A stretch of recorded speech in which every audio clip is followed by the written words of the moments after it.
terima kasih kerana masih menonton co-curriculum Badan Beruniform di Didik TV KPM. Masih bersama saya, Nisa K dan juga Cikgu Ahmad dari SMK Taman Tun Dr. Ismail Kuala Lumpur. Kita akan pergi dengan lebih lanjut berkenaan dengan pelancaran. Dah diluluskan, pastilah ada acara pelancarannya.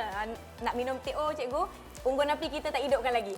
Itu sekejap lagi. Jom kita nak sambung perbualan kita dengan Cikgu Ahmad. Silakan. Okey Nisa, memang tak boleh hidup Nisa sekarang musim hujan. Ya, betul. Okey. Pada 20 Jun 1995 di Sekolah Menengah Raja Abdullah dan disempurnakan oleh Menteri Pendidikan pada masa itu. Nisa rasa agak-agaknya siapa?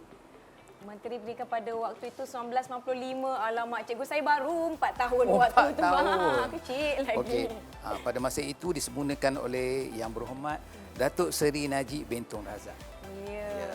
Jadi pada masa itu perasmian melibatkan hampir 500 orang pelajar, di mana pada masa itu ya Nisa, bila dikata nak buat perasmian sudah tentu kita memerlukan suatu persiapan yang begitu baik. Betul. Apatah lagi yang datang ni lah Menteri Pendidikan, bos kita sendiri.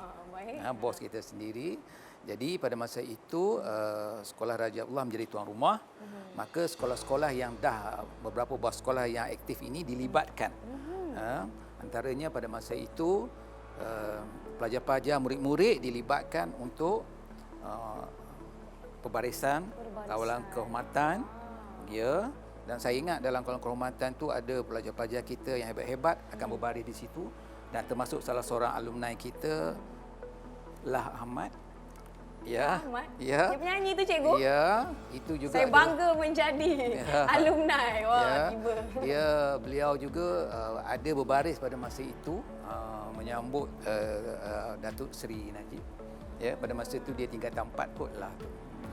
Okey, jadi dan pasukan Kompang dan juga Sekolah Menengah Taman Tun terlibat juga pada masa itu dengan persembahan silat.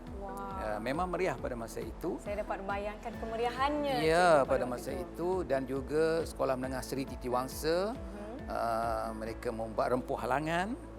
Ya, membuat rempuh halangan, ikatan, pameran, macam-macam, cukup meriah pada masa itu. Saya dapat bayangkan dedikasi, masa, penat dan lelah yang dikorbankan, yang disumbangkan oleh guru-guru dan juga murid-murid yang terlibat pada waktu itu. Tapi saya tertanya-tanyalah, bagaimana dengan kurikulum pada zaman sekarang, kadet remaja sekolah yang sekarang berbanding dengan yang sebelum ini? Adakah ini berbeza atau ini telah berevolusi menjadi sesuatu yang lebih besar dan lebih meluas? Ya. Apa yang murid minat? Jadi murid minat perkemahan, camping. Saya pun minat kemah. Ya, aktiviti lasak. Betul. Jadi kita beri penumpuan kepada yang itu dahulu.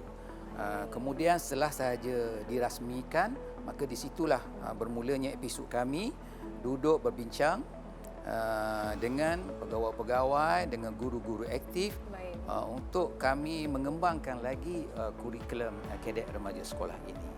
Maknanya di seluruh Malaysia sekarang ni saya kira hampir setiap sekolah lah di Malaysia ini yang ada Badan Beruniform Kadet Remaja Sekolah. Agak-agaknya berapa ribu, berapa ratus sekolah yang telah melibatkan diri dengan Badan Beruniform Kadet Remaja Sekolah. Ya, sebenarnya semua sekolah.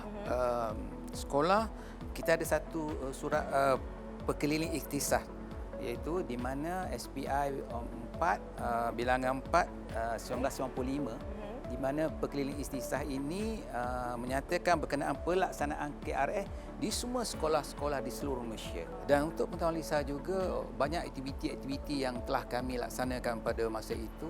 Dan kami juga dalam waktu agak kata terhad pergerakan keuangan, tapi kami mampu melaksanakan jambori kami pada awal-awal penubuhan itu. Ya.